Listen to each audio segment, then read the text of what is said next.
I have learned that some people believe if you are silent, you are weak. If you are successful, you are lucky. And if you work long hours in silence, you must not have anything worth keeping.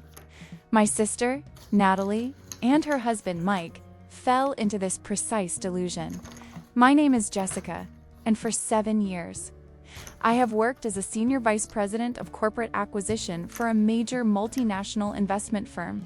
My job requires absolute discretion. I am away on confidential business trips up to 3 months out of the year. While I was traveling, I assumed my house was secure because I trusted my family to respect simple, professional boundaries. My home is my private retreat. It is not overly luxurious, but it represents 7 years of sacrifice, a 12-hour workday, and every bonus I have ever received. 6 weeks ago, I received an emergency assignment that required my immediate presence in Germany for a month. Before I left, I made a mistake. My sister, Natalie, called me, sounding panicked and desperate. She said their apartment building was undergoing an emergency plumbing repair and that she and Mike needed a place to stay for 3 days. I was on my way to the airport. I didn't have time to interview her or call a hotel. I simply said, "Okay, Natalie, my spare bedroom is ready. I will email you the front door lock code. But please do not go into my home office. It is strictly corporate data. And my cleaning service comes every week. Do not touch anything else." She thanked me profusely and said I was a lifesaver. I felt like a good sister, and I got on my plane. 2 days into my trip, my Nest camera notified me that a moving truck was parked on my street. I figured the plumbing repairs had gotten worse, and they had simply brought more of their own furniture. So I ignored it. I was too busy closing a multi-million-dollar acquisition of a smaller development firm. I trusted my sister. I didn't hear from Natalie again for the entire month, which I found a little strange, but I assumed they were busy. The nightmare began when I arrived at Narita Airport for my final connection back home. My clean, silent, private retreat was supposed to be waiting for me. I unlocked my front door with my private code, and I was hit with a wall of loud, jarring alternative rock music and the smell of cheap takeout food. My house was unrecognizable. My sparse, professional decorations were gone and replaced with a collection of gaudy, cheap souvenirs from Natalie's travels. A strange, unfamiliar sofa was in the middle of my living room. There were dirty clothes piled on my antique dining table. My heart was beating out of my chest. I walked toward my home office, which was supposed to be a sacred, untouched corporate zone. The lock code on the office door had been changed. I started pounding on the door, and my sister, Natalie, opened it, wearing one of my favorite expensive silk blouses, which she had obviously taken from my closet. "Natalie, what is the meaning of this?" I demanded, my voice shaking with pure corporate rage. "How did you change the lock code to my office? Who are these people in my living room?" Natalie didn't blink. She gave me a smug, dismissive look and adjusted my blouse. "Oh, Jessica, calm down," Natalie sighed, her voice dripping with pity. "We decided that since you were never here anyway, and you only work that poor little desk job, that you wouldn't mind if we used the house. We have moved in permanently." I stared at her, my breath catching in my throat. "You? Moved in? Permanently?" Natalie rolled her eyes. "Yes, Jessica. Think about it. Our apartment was a disaster, and Mike works so hard as a project manager at that new development company. He needs a stable home to build his career. You just work long hours at a small desk. You can afford a small little apartment. We have established residency here now. You will have to go through a full legal eviction process to get us out." I could have gone off. I could have screamed that I am a senior VP of an investment firm. But I knew that high-volume emotions do not change corporate behavior. Only legal documents do. "Understood," I said, my voice perfectly flat and devoid of any emotion. I grabbed my phone, took pictures of the office door, the dining table, and Natalie wearing my clothes. and I walked out of my own house. I slept in a hotel that night. I didn't get any sleep. Instead, I got to work. I perform audits on complex financial structures, and this situation required an aggressive, two-pronged audit. The first audit was on my own personal property, and the second was on the development company where my brother-in-law, Mike, worked. I called my lead corporate litigator the next morning.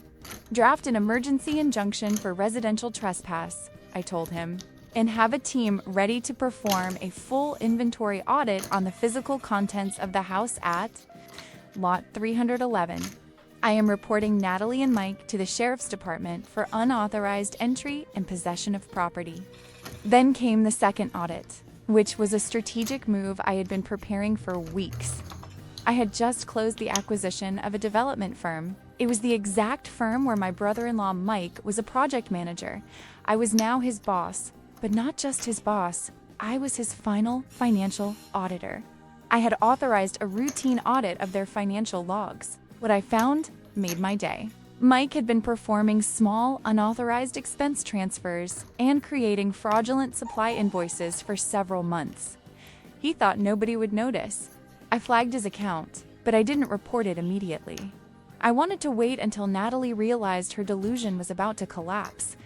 On Tuesday morning, I arrived at my house, accompanied by 3 uniformed sheriff's deputies, a corporate litigation team, and 2 professional movers.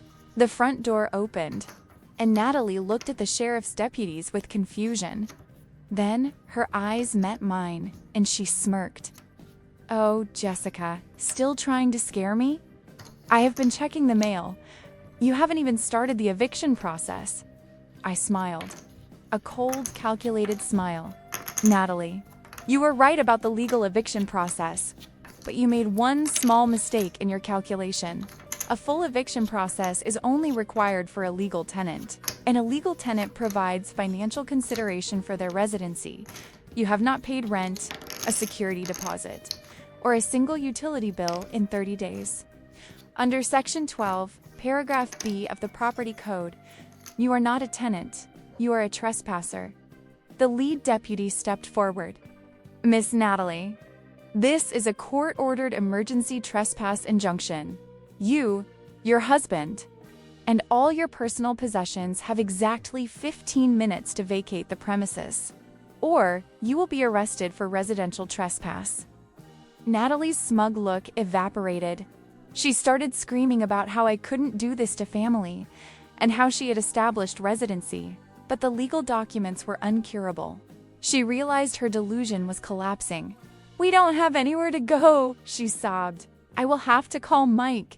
He works so hard, you cannot do this to him." "Natalie, darling, I've been meaning to talk to you about Mike's career," I said smoothly.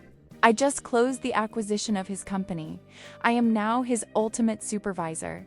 But what you might not know is that my favorite department to lead is corporate forensic audit."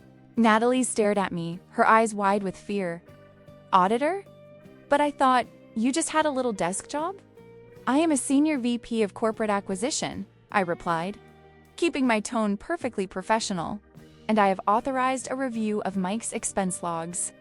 I have uncovered several months of small, unauthorized transactions and creating fraudulent supply invoices. Your husband has embezzled $50,000 from his employer." Panic in Natalie's eyes was absolute. "Embezzled? But he just had some financial issues." I nodded. "I have already suspended his access and frozen his company accounts. By executing this eviction order, I am also activating a residential audit under Section 14 of the Corporate Compliance Rules. My company is legally seizing any personal physical assets inside this property to cover the damages caused by Mike's financial misconduct."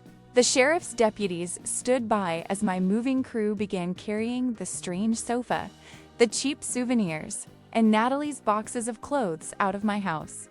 She watched as everything she thought she owned was taken away.